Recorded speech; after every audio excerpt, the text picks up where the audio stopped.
نحمده ونصلي على رسوله الكريم اما بعد اعوذ بالله السميع العليم من الشيطان الرجيم بسم الله الرحمن الرحيم الف لام را تلك آیات الکتاب المبین۔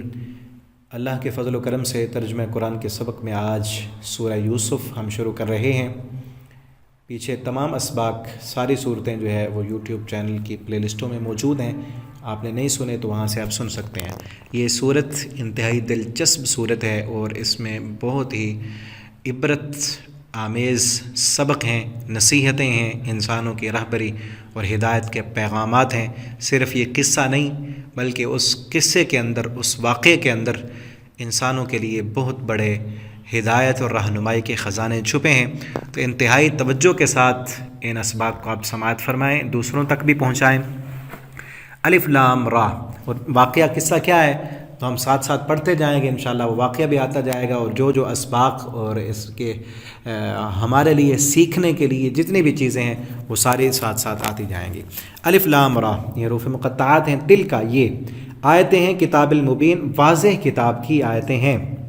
انا انزلنا، بے شک ہم نے نازل کیا، قرآن کو، عربی زبان میں، لعلکم تعقلون، تاکہ تم سمجھ سکو۔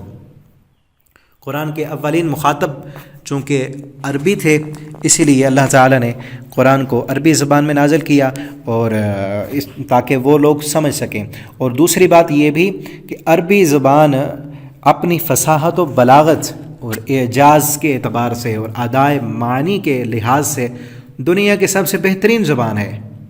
تو اسی لیے اللہ تعالیٰ نے اس سب سے بہترین کتاب، اشرف الکتاب کو، قرآن مجید کو، اشرف اللغات یعنی عربی کتاب، تمام کتابوں میں سے سب سے بہترین، اور عربی زبان دنیا کی بولی جانے والی تمام زبانوں میں سب سے بہترین، اور تمام رسولوں میں سب سے افضل محمد کریم صلی اللہ علیہ وسلم پر، اور سب فرشتوں میں سب سے جو اشرف الملائکہ جو جبریل امین ہیں، ان کے ذریعے نازل فرمایا، اور وہاں نازل کیا جو تمام جہان میں سب سے بہترین شہر مکہ، وہاں پر نازل کیا۔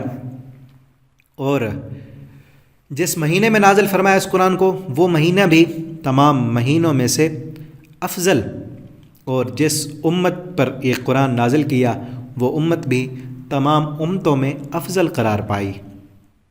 لیکن عربی زبان میں، تو عربی زبان تمام زبانوں میں افضل، اور اس سمجھنے کے اعتبار سے، فصاحت و بلاغت کے اعتبار سے جتنے معنی، میں پہلے بھی یہ کہتا رہتا ہوں، جو عربی لغت کے اندر جو معنی ادا ہوتے ہیں نا، یہ کسی اور زبان میں ادا نہیں ہوتے۔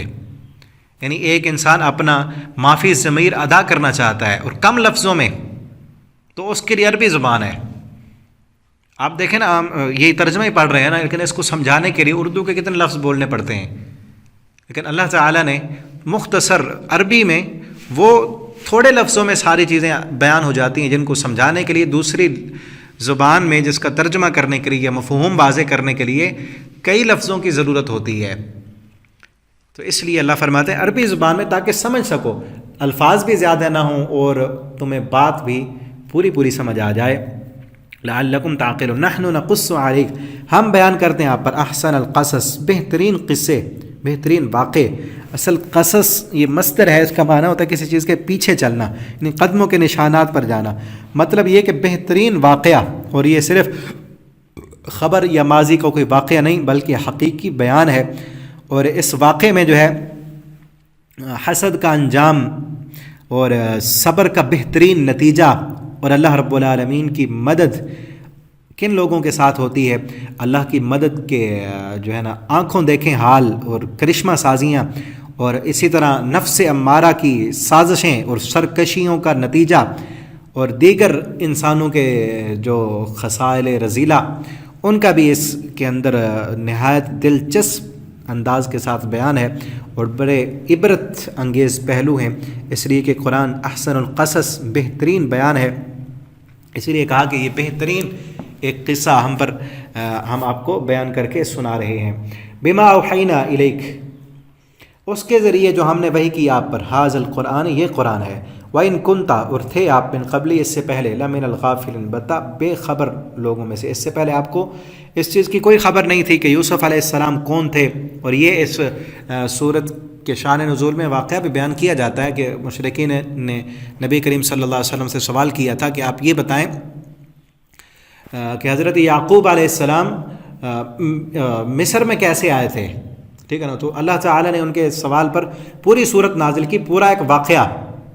یوسف علیہ السلام پہلے یعقوب علیہ السلام کہاں رہتے تھے، ان کے کتنے بچے تھے، اور پھر مصر کیسے آئے، اور اس میں جتنے بھی واقعات ہیں، درس ہیں، وہ سارے اللہ تعالیٰ نے بیان کیے ہیں. اذ قال یوسف جب کہا یوسف علیہ السلام نے لابیہ اپنے باپ کو. یہاں سے اب واقعہ شروع ہو رہا ہے.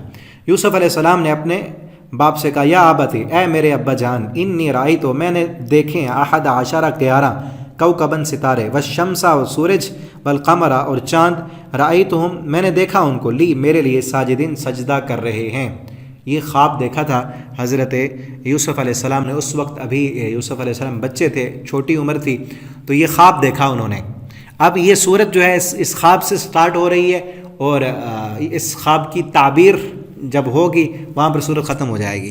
ٹھیک ہے نا. اس میں مفسرین نے کہا یہ خواب کیا ہے کہ 11 ستارے دیکھے، سورج اور چاند دیکھا. تو اس سے مراد اس خواب کی تعبیر جو ہے 40 یا 80 سال کے بعد ہوئی کہ جب 11 بھائی یوسف علیہ السلام کے، اور سورج چاند سے مراد ان کے والد اور والدہ، وہ ان کے سامنے جب یوسف علیہ السلام بادشاہ تھے، اس وقت نبی بھی تھے، ان کو جا کر انہوں نے سجدہ کیا. تو یہ سورت کے آخر پر یہ آ جائے گا. تو وہاں پر یہ بھی ہوگا کہ سجدہ کیا انسان کو کیا جا سکتا ہے. یوسف علیہ السلام کو ان کے بھائیوں نے کیوں کیا تھا، تو وہ ان کی شریعت میں جائز تھا، ہماری شریعت میں جائز نہیں. یہ مزید وضاحت وہاں پر ہم کریں گے مزید انشاءاللہ. اگلے سبق میں ہم پڑھیں گے یہ قصہ، واقعہ، خبر، خواب جو ہے یوسف علیہ السلام نے اپنے والد کو سنائی، پھر انہوں نے اس کی تعبیر بتائی اور نصیحت بھی کی. وہ اگلے سبق میں ہم پڑھیں گے. والسلام علیکم ورحمۃ اللہ وبرکاتہ.